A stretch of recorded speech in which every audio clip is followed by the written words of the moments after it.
Good morning and welcome to the fourth quarter's post-Christmas show. I'm your host, Adriana Lamar, here with Sammy Wells and Tommy Scott, and ready to kick it off for you. If you haven't already, please hit that like and subscribe button, and we will be right back.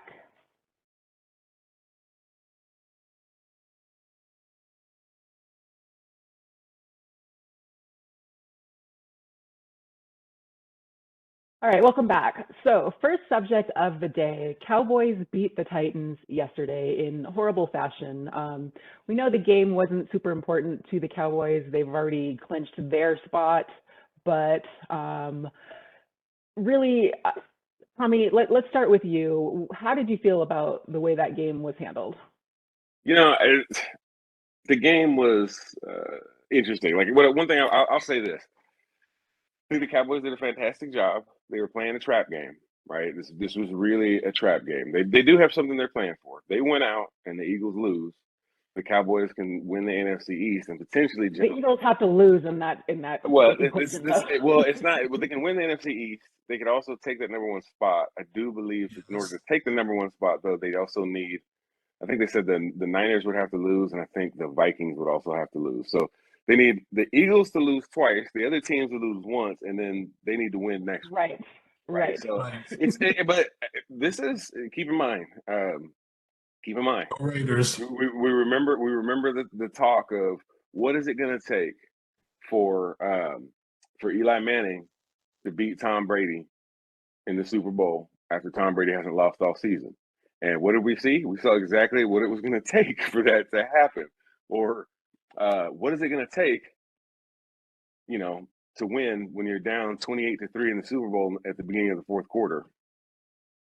Or another one that happened recently, and it's like, how do you get to be on the downside of the biggest comebacks ever in the Super Bowl and the regular season? You need the same guy. Like, tough one, but we'll get to that. Probably not. But you took the pressure off of Dan Quinn. You took the pressure off of Dan Quinn. True. But some might say that if your offense puts up 28 points or whatever it was, they've done enough. But let's talk about the Cowboys. So it's a trap game in this sense. The Titans were in a position where mathematically last night didn't matter.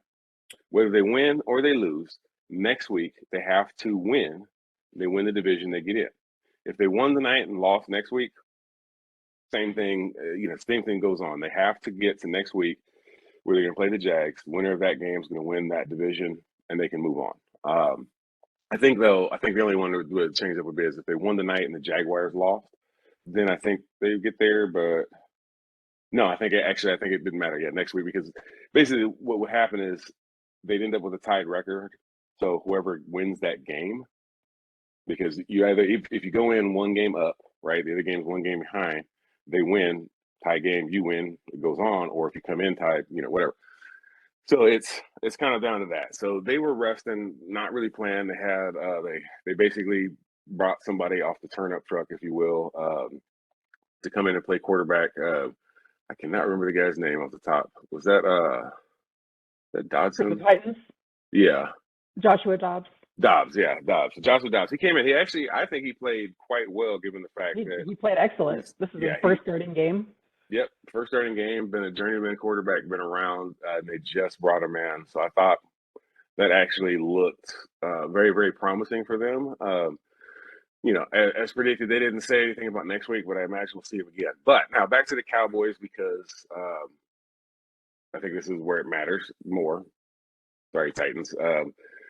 Maybe Derrick Henry gets back. He's rested this week, gets back next week, and he goes on another one of those tears. They could run deep into the playoffs. It's happened, right? So let's look at the Cowboys. The biggest concern that I had for the Cowboys, the two interceptions.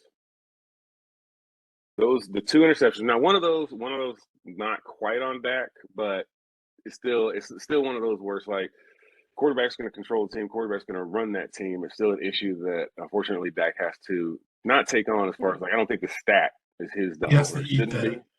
Well, he does, but he's also got to talk to his guys to be like, come on, man, we are paid millions of dollars. Especially for the Cowboys, we are in a position to be a championship team. Unfortunately, we're in the NFC right now, which is any way you cut it, whichever NFC team gets to the Super Bowl is going to be at a severe disadvantage to the AFC because the NFC is going to kill each other getting to the Super Bowl. AFC is a little lopsided. They got a couple teams, but with the NFC, you're about to see just about every team that goes in there. Now, right now as we sit, every team that makes the playoffs is a dogfight team. They get into these big fights, and it's big blow, big blow, big blow, big blow, and it's going to go down that way. It's going to be a tough road to the Super Bowl. I think I don't even think a home advantage is going to help anybody that much, to be honest with you. But we didn't have Sam, the other running back, Pollard. Tony Pollard. Yeah, he was out. So you had Davis and Zeke. I thought Zeke did okay. Kind of ran him around. They didn't. I mean, you kind of see that they didn't want to sit him, but they didn't want to push him. Is that fair? You know what I mean? Where it's like they're kind of in there, and this is where it gets scary. These trap games can sometimes be a situation where Cowboys come in. They know the Titans are resting, right? They know the Titans are not putting their number ones out there. They know they're going to get a soft team. Good teams fall for that all the time. They get in there, they play a soft team, they struggle. The Cowboys went in there, and it wasn't a perfect game, which was actually good because it gives you that sense of, okay, these are areas we really need to focus on, where we need to work. But I don't know at what point anybody felt like the Cowboys just weren't in control of the game, right? They had some issues in there. The penalty situations in there for going both ways were in there, which some of it's tic-tacky stuff, but it was still kind of in there. But it's stuff that I hope that, especially on the defensive side for the Cowboys, see it, address it, get it cleaned up. Didn't cost you anything, but it still can be noted, cleaned up for going forward. We saw the defense kind of, Cowboys defense has been kind of struggling the past couple weeks. Not that they've been bad, they just weren't. Back in the earlier season with Rush when Dak was out, that defense, we'd like to see that defense return. Right, they're still a good defense. That was that elite level defense. We see they get that back. So the offense is rolling. Offense is still I think it was the past 5-6 weeks, the highest scoring offense in the NFL. So the offense is still very potent. But I think the big one is they avoided the trap game. That's a huge plus. That's huge. For mentally, it lets them know it's like, okay, we are functioning. We are basing what we do on what we do, not just capitalizing on what the other team doesn't do well, right? We're imposing our will, not just taking what we can get. Defensively, had some success. They can pick that up, get their confidence back and everything. I think they'll make that deep run into the playoffs. As it sits right now, it looks like just odds. It looks like they'll be going to play whoever wins the NFC South. And outside of the miracle, I think the biggest thing they got to worry about with the NFC South is Tom Brady, because he likes to Tom Brady people sometimes. But outside of that, I would expect that game to kind of look like last night's game against the Titans, where it's just I see the Cowboys as a much, much better team. They just happen to be in the toughest division in the NFL right now. And when you're sitting at 12-4, looking at, we're going to be we've locked in the number 5 seed. And and by the way, the number 5, 6, and 7 seeds might come out of the NFC East, with the number 1 seed also coming out of the NFC East. It's a tough road to get to 12 wins and 4 losses. So beat the Eagles last week, got over the trap game. I'm thinking this is boding well. What do you think, Sam? Well, at least now they can't call us the NFC least anymore, because it's actually a much better division.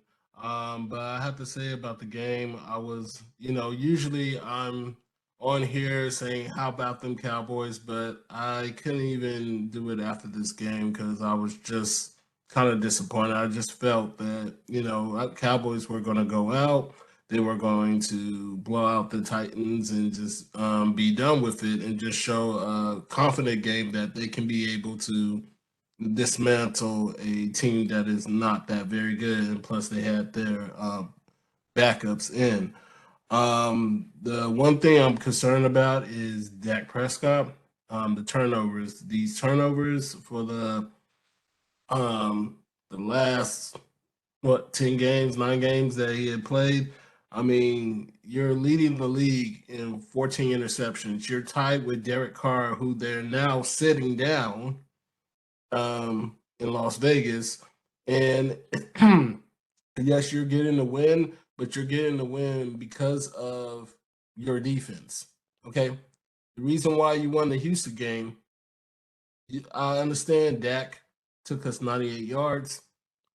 Totally understand that, but it was our defense that saved the day because they kept Houston out of the end zone on the 2 yard line, 3 yard line from scoring, and then Dak was able to do the 98-yard comeback to win the game. But So, keep in mind on that one though, Sam. You're looking at the same game. The Houston's Titans. It's the same game, right? They're playing the same caliber team at that point. And I'm not saying that the Cowboys are done growing. It's just acknowledging that where they were at the Houston game versus where they were last night. That's a bit of growth and progression. I'm just giving the credit there. yeah. Well, me, I think my only concern is Dak. The interception has to go. He has over 2,500 yards this season, 22 touchdowns. I just think that the turnovers he needs to, stop. When you hear him talk, it's just like, okay, well, yeah, I made an interception. Now let's move on and go to the thing. Well, all right, yeah, let's move on. But dude, you keep throwing an interception every game. You're averaging two each game. So I don't know what's going on. Maybe, Dak, maybe you need to stop sleeping on your sleep number, you know, and stuff because Maybe up or lower obviously, the number or something. Try something different. right, obviously those numbers is not helping your play on the field, and it's not helping for the fans that are cheering for you in your commercial, which you said is supposed to be helping. But no, I think you need to get another sleep number. Maybe they need to do a recall on the one that you had, but He should get no, purple. you're not He should gonna get do. purple. You said what? A purple match is way better. Way better. So, but I would say this. I thought this game would be a good game for Zeke to demonstrate that he still has it, and because right now for the season he's only 134 yards away from 1,000 yard. Tony Pollard is only 12 yards from 1,000 yards. So I just felt that maybe since Tony Pollard was out, I wanted to see Zeke get at least 100 yard game in this game, just so that it can show that he's he still has it. He still has it. But give credit to the Titans, their defense. They still have a good run defense, even if it's their backups. So but this game I'm not really proud of. They do have Washington. I wish they will go out in Washington and just completely destroy Washington. But we will have to see. I think our defense. I think our defense. I hope that Michael Parsons recovered from his hand injury that he has. He did play last night. He played well last night, but um, I just hope that they need to make a statement in this Washington game because it doesn't matter if Philly. It does matter if Philly wins, but it doesn't matter if Philly wins. I'll still want them to go out there just like it's a playoff game to still keep that endurance, stamina, and you know. So, but No, and I agree. They should. They've got room to grow, but I think they're doing all right. They're some of the stuff with last night. I don't think it was the guys on the field. I think it was a questionable coach hiring decision. But it's just like because it was a weird game of we're going to play conservative, but conservatively not, or not conservatively not conservative, conservatively conservative not. it's one of those things where it's like, I know that if you can't put it in front of you because then it would be too close to you and you'd want to distance that. But I know that you know that I know. So it's but they look good. They look good as they look good. Yeah, I think Sam, you mentioned it earlier, but looking at the stats, just comparing Dak and some of the other quarterbacks, let's look at Derek Carr for a second. Dak is underperforming actually Derek Carr in quite a lot of areas, and he's still on the team, which just shows you the strength of the overall Cowboys team as compared to the overall Raiders. So he's surviving right now based on the overall team performance, not his performance alone, clearly. And I think he needs to, like you said, step it up, because that's only going to get so far. Imagine how effective that team would be if he was performing better. He's from a total yardage perspective, he's below Russell Wilson, and we know the Broncos suck this year. So he's got to bring something. He can't continue to perform like this. I think long term, the Cowboys are to me, I'd be screaming. Well, remember, he was out for 5 weeks. Yeah, he was out for 5 weeks. So he's got just about a third of the season that he didn't get to compete in. I think.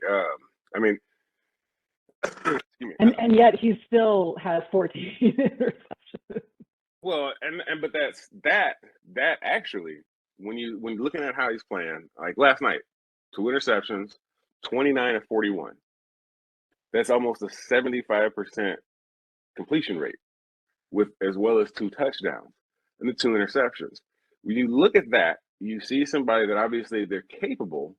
And what you see with the 2 interceptions is somebody that, I don't know, it looks like they missed a day or 2 of practice, right? Weren't on the same page. And when you look at that, where it's like, you're right, he's at this spot where he's got more interceptions, less, and it rolls back to those weeks where he's being out, because these guys are playing at such a high level that, yeah, he's been back for a while, but they always talk about teams, peaking at the right time, and particularly now heading into the playoffs, that peak builds up starting in the preseason. So you take away a big chunk of time in the middle of that, and it changes how that develops. And he's in a spot where a lot of the team is peaking. They're going through their ups and downs, but they're kind of starting to bring it back. And he's in a different track because he was missing, right? Because he broke his thumb. So I think, I think they're better off than they look. The biggest one, the bigger one that I worry about with that is more so like, sometimes the bigger one, honestly, never mind the interception. There's been 2 or 3 times in the past couple of weeks where you're like, bruh, situational awareness. You didn't learn nothing at the end of last year. Like, oh, there's 7 seconds. I'll run. Like, oops, I didn't make it. And we're out of time. So that stuff I'd hope to see him pick up better. But yeah, there's no way. Like, I think Dak is fine. Yes, interceptions are never good. You want to get rid of those. But I think that's coming along, and I think their defense. The defense is going to get better, but as you said, the defense right now is good enough to overcome that stuff. Maybe it'll be a struggle against the bigger teams, but like we said, one of those interceptions isn't really his, right? That can happen anywhere. True. But and then even with the running game last night, like they were very, very conservative on the run. Like, it was not what you would normally see, and maybe that's because Pollard was out. But I think it's because of that, and I also think that they were trying to keep guys' legs moving, keep them in the game, keep them involved with minimal risk. Yeah. Right. The last thing they want to do is go in here and be like, all right, let's go, Zeke. Let's get out here, get it done. And then Zeke's like, oh, and he sprained his ankle. He's got a high ankle sprain. He'll be out for 3 weeks. And it's like, well, damn it. Yeah, exactly. So I think they're kind of fighting some of that. But like I said, the bigger one is one of the key things is like, yeah, it's good to blow teams out and just have that foot on the gas thing. But what the Cowboys showed last night is just control. They said, we're going to just control the game. Sure, we won't run out here and just run up the score and everything because we control the game. Like their first touchdown, 13 plays, 5 minutes and 30 seconds. Mm-hmm. It went 41 yards. Right? So it's like, or not 41, it went 50, 60, something like that. But they rolled down. and they just slowly, no, yeah, I think it was 41. But anyway, they just slowly went down the field. It was like, let's just go down the field and get this done. And it's that control aspect is going to be very, very important, especially when they get into better games, because you don't want, like, how many times do you want to have a shootout with the Eagles? Mhm. You know, it's like you don't wait. What you get in there and where, like, it's like this is one of those ones where you look at the Niners, where the Niners defense basically causes other teams problems. Is they'll start off and they're like, hey, we're gonna get into a shootout and see who can score the most. And then the Niners defense says, okay, we'll let you score. It's gonna take you forever to do it, and you're gonna have to be pretty much perfect on every play to do it. But if you do that, you'll score. And what happens? Teams, they do good for a little while, then all of a sudden they start, you know, getting behind the chains, pushing things, taking chances, and then poof, you know, the wheels come off. And it's all about control. If you can control the game, hey, winning 3-0 is still winning. Yep. All right, well, let's take a quick break and come back. And since we talked about Dak Prescott, let's transition to talking about both Carr and Mayfield and their futures in the NFL. So quick break. Like and subscribe, please, and we will be right back. And Dak, get rid of Sleep Number.